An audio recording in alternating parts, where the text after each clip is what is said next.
অন্তরেতে কিসের জ্বালা বলিব যে কারে, শখের মানুষ আঘাত দিল এই যে আমারে। তার ভাবনায় পড়ে থাকি চাঁদের আলোয় বসে, এখন সে যে অন্যের ঘরে থাকে অন্যের সাথে। শখের মানুষ তোর কারণে রয়ে গেলাম একা, আর হবে না দেখা রে বন্ধু, আর হবে না দেখা।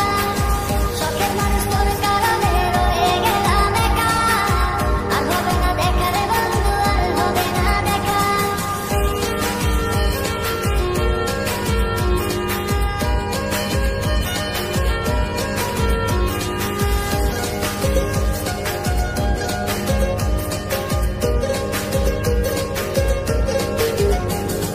যত্ন করে রেখেছিলাম আমার বুকের ভিতর, বুঝিনি তার আশা ছিল